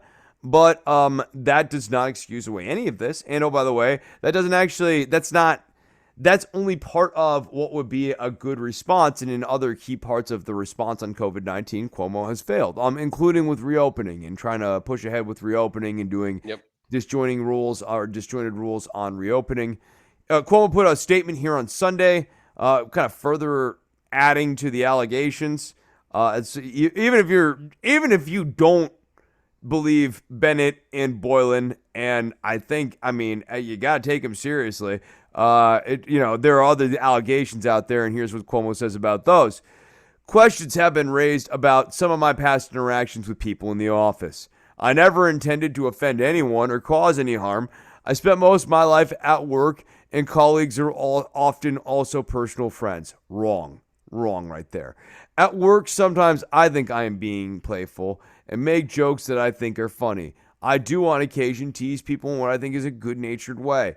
I do it in public and in private. You've seen me do it at briefings hundreds of times. I have teased people about their personal lives, their relationships, about getting married, about not getting married. I mean no offense and only attempt to add some levity and banter to what is a very serious business. I now understand that my interactions may have been insensitive or too personal, and that some of my comments, given my position, made others feel in ways I never intended. I acknowledge some of the things I have said may have been misinterpreted as an unwanted flirtation. To the extent that anyone felt that way, I am truly sorry about that. To be clear, I never inappropriately touched anybody and never propositioned anybody, and I never intended to make anyone feel uncomfortable. But these are allegations that New Yorkers deserve to have answers to, which is why I've called for a separate independent review to look at this. And my office has heard anecdotally that some people have reached out to Miss Bennett to express displeasure about her coming forward. My message to anyone doing that is you have misjudged what matters to me and my administration, and you should stop now. Period. Which is also kind of creepy and sort of insinuates that there is already a pressure campaign against Bennett. And then another way of thinking about this too is Cuomo doing sort of a veiled call to action here, or doing something that straddles right in between the line of, no, I was saying stop that, but I'm also yeah, saying that. yeah.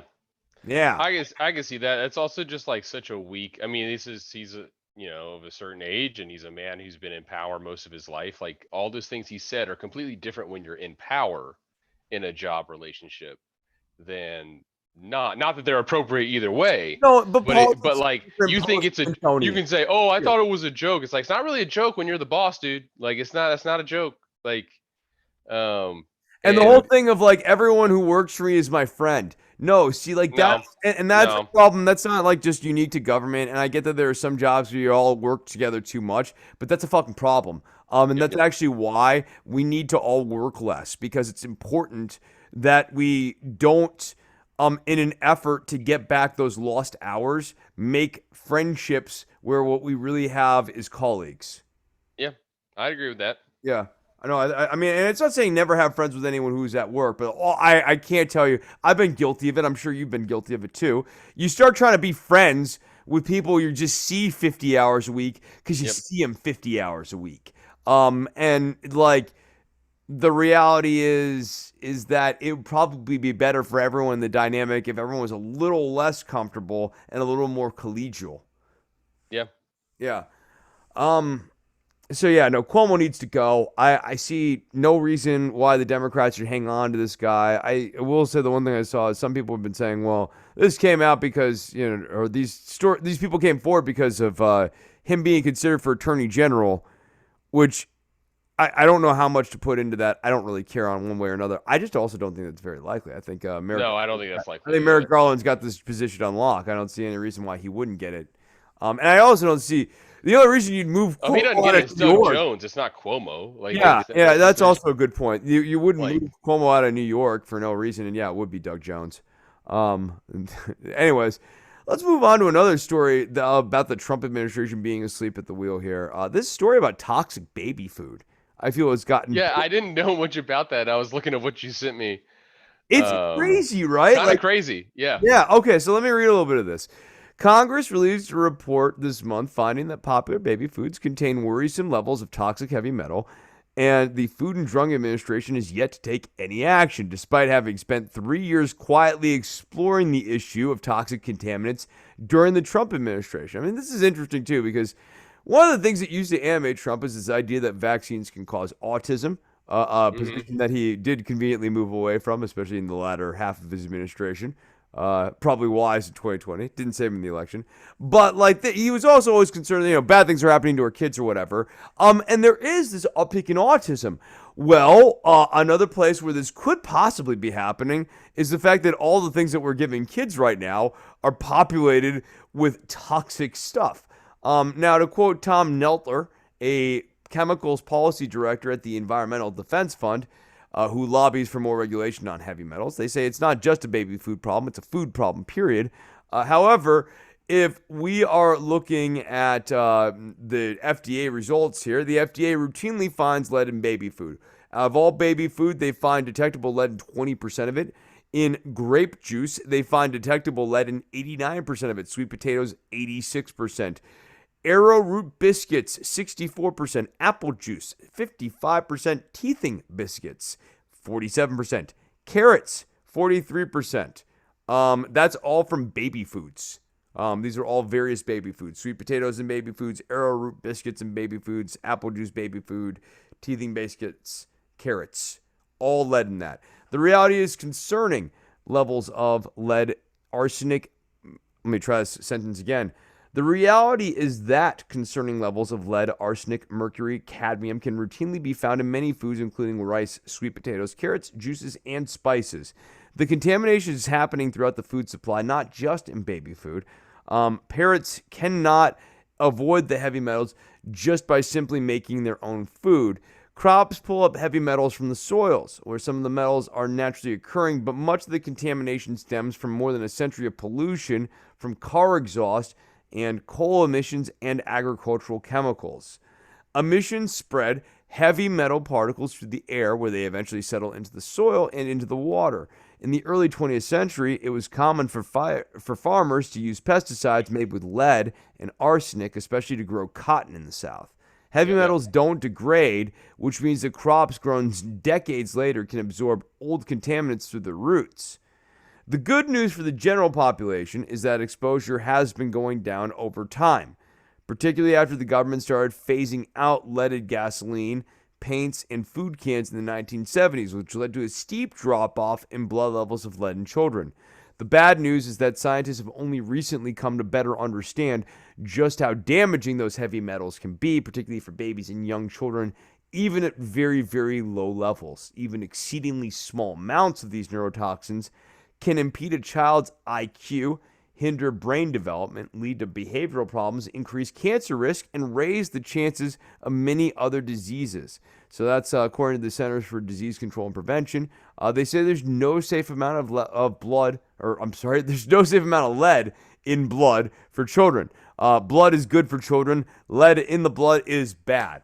What Houlihan, who's at the Centers for Disease Control, if you want to read more about this, this is from Politico. It's kind of buried deep in their headlines, too. That's why I pulled it up. I was like, what's in this article? Well, And I started reading this. It's like, holy shit, this is really important stuff. it's like part of it is like something new in terms of how we're looking at it. Part of it is something that we've been dealing with for like 100 years. So I happen to know just a tiny bit about this because as a true crime junkie, one of the theories as to why serial killers have decreased in number. The 70s was kind of our height. 70s and 80s Lead. was kind of our height of serial killers is because of lead in the gasoline, Mm-hmm. right? And And it the makes paint you in the walls and changing, right, and changing it makes you lead, yeah. it makes you aggressive, right? It Yeah. takes away that inhibitor of like that judgment that a child might develop about like being aggressive and things like that. And so it's good to know that it is decreasing. I didn't know that part about like if it's in the ground that it will continue. That makes sense, right? That it would continue to be there, and the more crops that you grow from that area will still have exposure to that. And I saw one little clip from the article there said like, you know, the amounts of arsenic in the baby food were higher than recommended levels. I'm like, I don't know if we should have any. Like, let's say 0 is the recommended level of arsenic in our baby foods. Like, I know arsenic does occur in a few places naturally, but like, it's like, do we really need that in our baby food? Like, Yeah, like we're I don't doing, know. young Mithra for our children, Right, making right, making them right. strong on arsenic and other basic Yeah, poisons. we're raising a bunch of poison kings. Like, Yeah, you know, exactly. it it is it's remarkable. My mom, when she was in the 70s, or I guess it was early 80s, when she did she's a psychologist, when she did one of her what do you call that when they put you at like a hospital or whatever? I can't remember what it's called. Uh, not like an internship, like a Oh, fellowship kind of thing, whatever oh, that's called. okay. I was gonna say, as a patient or working there. No, no, working, Yeah, working. yeah, yeah. And she Admit had it. to, she was down in Memphis, and Memphis has had all kinds of issues that we could talk about, going back with race and all kinds of different things in terms of zoning and whatnot. And she had a child.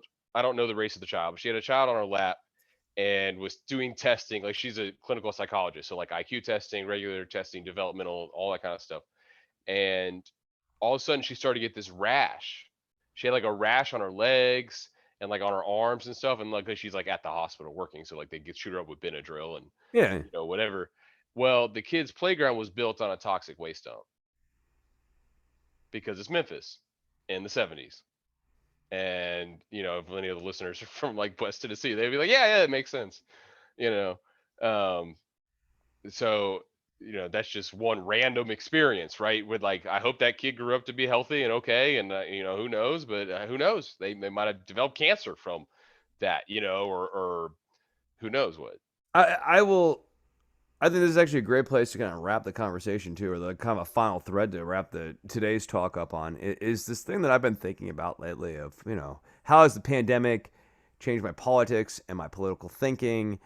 How has the Trump era changed my political thinking? And really, I think a lot of it has less to do with the Trump era and now more to do with the pandemic era and my thoughts about the state and how I'm skeptical and cynical about how much we can ever really trust the state as a deliverer of information because there will always be all these natural incentives inside of the state for politicians to cover their ass and not give us complete pictures of information, not give Yeah. us complete snapshots. And I think my big fear And what kind of draws me away from the more like statist models of progressive left liberal politics or whatever has been this idea that the more we concentrate power in the state, the more likely that is. And Yeah. that when you see stronger states, you just see a stronger bullshit machine coming out of that state. And that, we also, we try to depend on like key government officials and that sort of thing too, but they also give us incomplete, often very political information. And it's not just, like we were mentioning Fauci and like kind of the federal stuff, but like I'm in Texas, like Abbott and a lot of state officials have been really bad. Clay Jenkins here in Dallas County has been good. But yeah, like no, there have been a number of people in the state that have been really leaving a lot to be desired. And I think that's true in a lot of states too. And it once again kind of hits home this idea that like I like the idea of the state providing more services and everything, but I'm now becoming much more painfully aware of the shortcomings of the state, and I believe some of them are irreparable. Yeah.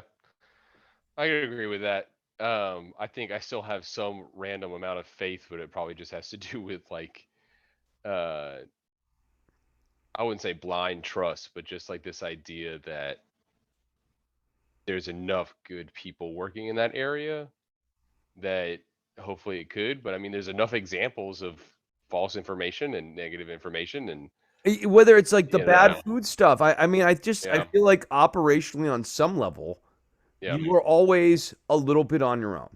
That Well, there's I listened to The Jungle a couple weeks ago, the Upton the Upton Sinclair Sinclair, book, yeah. um, and it rings a lot of the stuff that he writes in that rings really, really true today.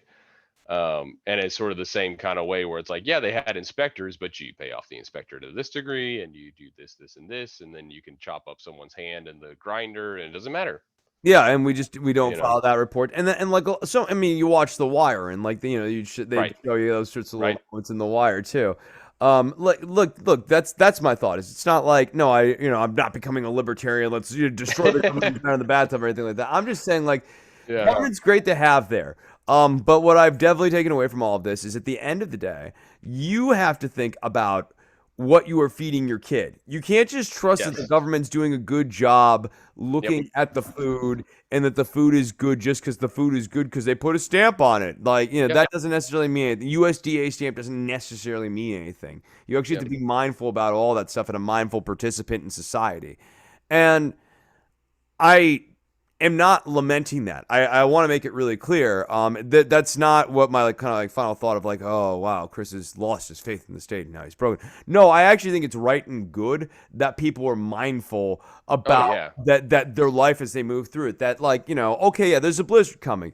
Hopefully your state has done enough to have power and water and take care of all those resources. Maybe they have, maybe they haven't. You should read up on it, but more importantly than that, you should have a plan. You. Yep. Yep. Why? Always, always, always. It doesn't mean, even if you had the best possible government run by like, the politicians and people we like the most, just some of the best people, you would still want to have that plan. And I think Oh that's yeah. actually right and good. And I Yeah. think that we should never be striving too hard for a society that would look to take that part of it away, because I actually think that some stuff is really actually best figured out for yourself. And that we should always like to me, government needs to leave space for the individual to actually think and take care of themselves. And on some level, the individual should always be burdened with figuring out those things, because they need to know. Yeah. I Yeah, mean, that's one of the hardest balances of teaching, right? Like I can hold a kid's hand, but then, or should I let them struggle? Right? Like there's a productive struggle there of they can get frustrated and stuff, but it's like, well, you got to figure this out, buddy. Like my dad used to yell at me, "Think, William, think," and just like it's like, okay, yeah. I mean, you just because sometimes you just gotta think about stuff, and um, you can come up with the solution and stuff. So yeah. I can agree with that for sure. Yeah, no, it's a balancing act. But that has that's certainly it's been a tug in the other direction. It's specifically because for all of 2020, you couldn't trust anything coming out of the government when it came to this disease. I had to do my own research and make my own decisions and think for Yeah. myself and think about like how I was going to mask up and well, whether was I going to wear gloves every time I went out. And, Yep. I realized that the only place that this guy was the guy who was going to have the answers. I'm pointing at myself here. That it wasn't going to be like pop on the TV and Trump's going to give me straight answers. And like now I'm still aware, looking at this administration, that that's going to be the same thing. And maybe that's actually a good and healthy takeaway.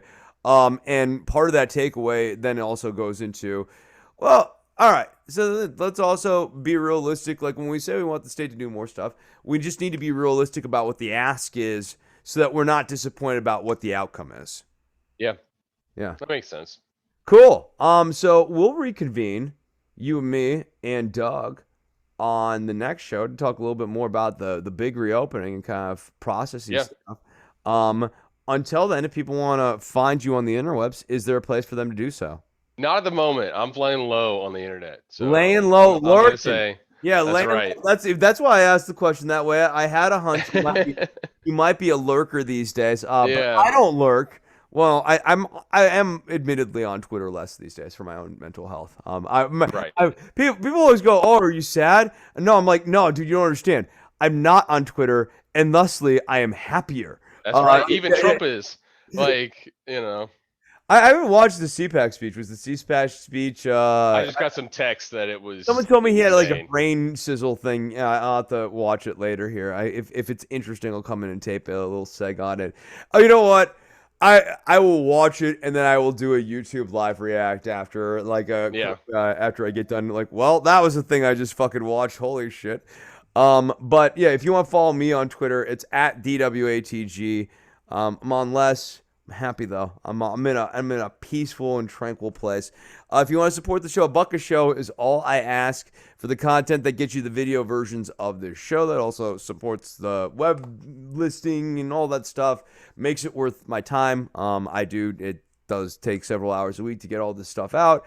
Is it a labor of love? Yes, but it's also definitely labor, and also like when I'm doing this, I could be doing other work, and I'm here, and I love doing it. But if you got a buck a show, that would definitely be awesome. So go to patreon.com/DWATG, or you can go to PayPal, paypal.me/DWATG, and you can pay DWATG that way, or pay DWATG@gmail.com is also the PayPal address too. So any of those work, or you can also do Cash App, hashtag Chris Nove.